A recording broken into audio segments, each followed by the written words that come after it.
Oke, selamat malam semuanya. Kami dari kelompok 1 yang disusun oleh Munito Halim, Rio Rinardo, Hafiz Ali Mulaira Dani, Calvin dan Robi Adrian. Nah, kami di sini ingin membahas pengenalan bahasa Indonesia dan bahasa Melayu yang dibimbing oleh Pak Henry Kramer. Nah, jadi pada pembahasannya ini ada daftar isi ya. Ini ada asal usul, perbedaan kosakata dan sistem ejaan. Nah, kemudian pada asal-usul sendiri, bahasa Indonesia dan bahasa Melayu itu bagian di rumpun yang sama di bahasa Austronesia yang tersebar luas di wilayah Asia dan Tenggara Pasifik.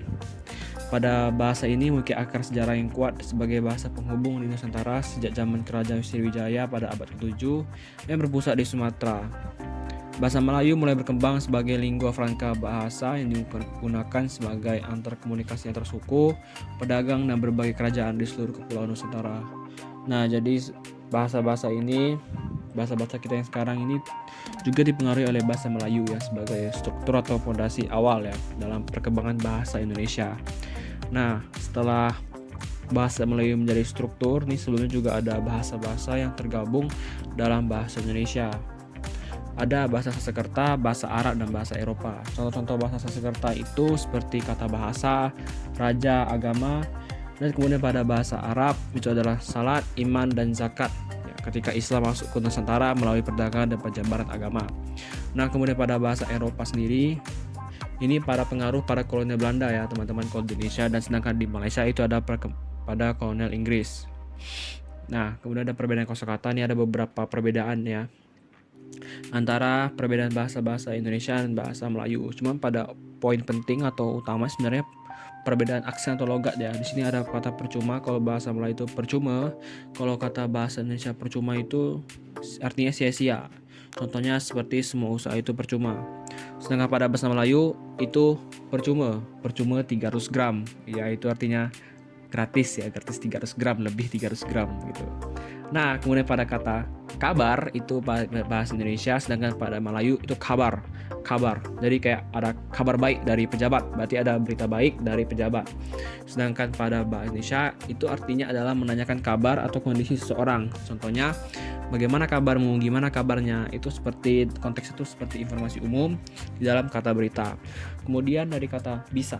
Nah, bisa sendiri pada bahasa Indonesia mengartikan mampu. Contohnya, saya bisa menyelesaikan tugas ini. Nah, kata bisa dalam bahasa Indonesia juga dapat diartikan sebagai racun ya, racun atau contohnya bisa ular itu sangat mematikan. Sedangkan pada bahasa Melayu itu hanya digunakan untuk racun. Sedangkan jika ingin mereka menggunakan untuk mengartikan kata bisa, itu mereka bisa gunakan kata boleh. Sedangkan kemudian ada bilik. Kata bilik pada bahasa Indonesia merujuk pada ruang kecil yang digunakan sebagai tempat tertentu seperti bilik suara atau ruangan untuk pemungutan suara. Sedangkan pada bahasa Melayu itu memiliki arti lain ya. Sebenarnya mirip-mirip, cuman sedikit beda aja. Sedangkan kalau Melayu itu artinya bilik kamar atau ruangan tempat tinggal seperti bilik tidur. Oke, lanjut. Kemudian ada pengaruh budaya lokal terhadap pembenaran kata. Nah, tadi sudah dijelaskan bahwasanya Melayu itu sebagai struktur atau fondasi utama dalam membuat bahasa Indonesia yang juga diikuti oleh bahasa-bahasa lainnya seperti Sanskerta, Arab, dan Eropa. Namun dalam perkembangan bahasa Indonesia, dalam pemberkayaan bahasa Indonesia juga diikuti oleh budaya-budaya lokal seperti bahasa-bahasa lokal Nusantara dulu.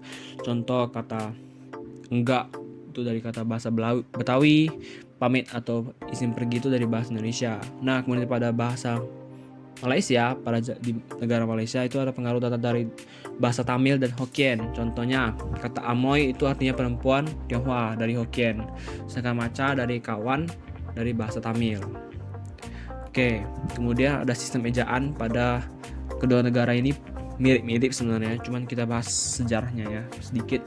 Nah, pada sejarah perkembangan ejaan di kedua negara ini ada yang namanya ejaan lama ke ejaan baru. Nah, pada bahasa Indonesia mengadopsi ejaan yang disempurnakan atau EYD sejak tahun 1972, mengartikan ejaan Van Opsuyjen. Sementara pada bahasa Melayu menggunakan sistem ejaan Malaysia yang disempurnakan. Nah, kedua negara ini memiliki tujuan yang sama, kenapa mereka membuat bahasa mereka menjadi lebih modern atau canggih.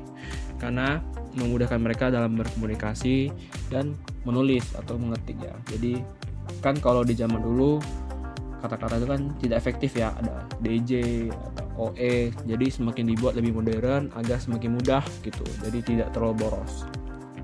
Nah, kemudian pada sistem ejaan di sini ada OU, ada K dari kata, ada pengulangan DJ dan J, pengulangan OE dan U. Sebenarnya perbedaan-perbedaan ini dibandingkan dengan Malaysia yang lama, karena kita juga gak terlalu jauh ya sejarah perkembangan bahasanya.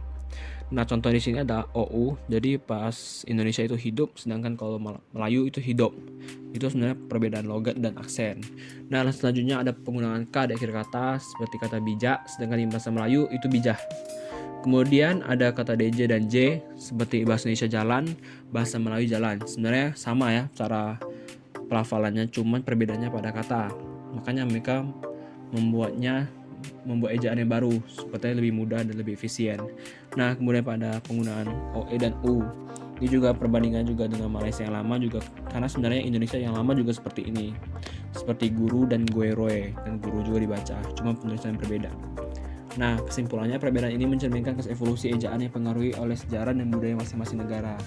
Jadi evolusi ejaan ini juga pasti berpengaruh ya pada tujuan dan kebutuhan setiap negara. Nah, karena negara Indonesia dan Malaysia berdekatan, jadi tujuannya perubahan ejaan atau bahasa ini juga mirip-mirip lah gitu. Dan juga diikuti dengan penjajahan yang gak terlalu jauh ya antara kolonial Belanda dan kolonial Inggris. Oke, sekian dari kami. Terima kasih.